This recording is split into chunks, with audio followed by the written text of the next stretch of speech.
Dear colleagues, I'm delighted to represent Business Europe in this European Congress of Equality and share with you the European business community's vision on equality at work. I think it is an understatement to say that European companies are going through difficult times, as we are currently faced with numerous challenges in the workplace, most prominently the energy crisis and the ongoing conflict in Ukraine, as well as still recovering from the impact that the COVID-19 crisis has had on European businesses. Employers are now, more than ever, forced to tackle many issues simultaneously. Nevertheless, despite the various obstacles thrown our way, it is clear that the European companies remain at the forefront of promoting equal opportunities in the workplace and on our labor markets. Events like today's are therefore a sound reminder of the long road already walked, as well as the one still ahead of us, to achieve equality at work in Europe.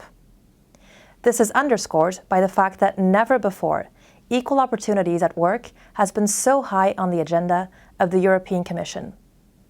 The Work-Life Balance Directive, the Pay Transparency Directive, Women on Boards Directive, and the European Care Strategy are only a handful of the recent initiatives aimed at improving equality on the European labour markets.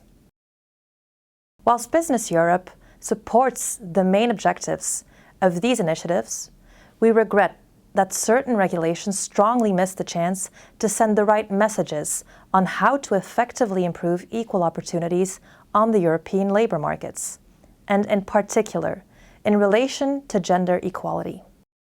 Gender equality is not a zero-sum game. Both men and women face challenges which must be tackled. It is a win-win situation where everyone, both women and men, girls and boys, take the necessary space and share responsibilities in the society and in the labour market. A key element for employers is therefore to attract and retain more women into the workforce, in particular, in those countries where the gender-segmented labour market leads to labour and skills shortages. As we are headed into an economically difficult period in the EU, it is important now, more than ever, that the root causes of these issues are addressed and support to companies is provided to deal with the many challenges ahead. The key challenges to tackle in this regard are to remove financial barriers to employment, create more family-friendly jobs through flexible contractual arrangements that both women and men can use, address vertical and horizontal segregation, effectively combat gender stereotypes, and boost women's economic empowerment. It is crucial to underline in this regard that companies are best placed to design initiatives that support their business on the one hand and respond at the same time to the needs of different groups of workers on the other hand.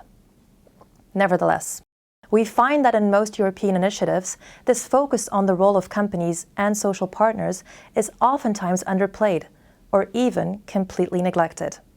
Most recently, this was highlighted in the ongoing discussions on the upcoming Pay Transparency Directive. It is simply not acceptable for any EU initiative that deals with social issues to only refer to the potential involvement of social partners in this process alone. We need clear provisions in this regard that recognize, support, and promote social partners as the key actors to create sustainable solutions regarding equality in the workplace. Given the complex nature of achieving equality at work, we must furthermore underline that there is no silver bullet to solve this all-encompassing issue. This was most notable in the ongoing debate surrounding the Women on Boards Directive. While the business community has always supported the goal of the proposal, namely to increase the proportion of women in companies, we must also recognize that there are many underlying reasons, such as social, cultural, and educational reasons, for the lack of women on boards. And while quantitative targets can increase these numbers, they do not address the root causes of underrepresentation. In fact, recent statistics show that gender quota laws for corporate positions do not necessarily lead to more women in leadership positions in companies, such as CEOs. Instead of creating mechanical and artificial one-size-fits-all solutions, we should therefore look for sustainable solutions and address country-specific and branch-specific challenges. On a positive note, I want to mention the recently adopted European Care Strategy package. It is undeniable that the access to qualitative childcare is a crucial element in ensuring the equal participation of women in the labour market, as well as tackle labour and skills shortages, which is exactly why Business Europe has been advocating for such a broad European initiative for a while. In some countries, the availability of accessible, affordable, and qualitative childcare and long-term care is still a huge problem. By addressing these country and culture-specific challenges, we can ensure a more equal participation of men and women at all sectors and occupations in the labour market. To conclude, moving towards greater gender equality in labour markets, politics, and any other sector of society calls for changing attitudes and beliefs in society.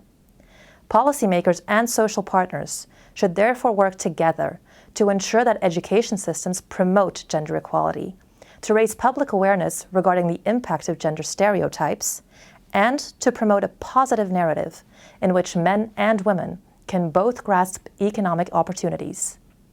We therefore, on a broad basis, call for policy responses that are balanced and include aspirations of all stakeholders to make progress.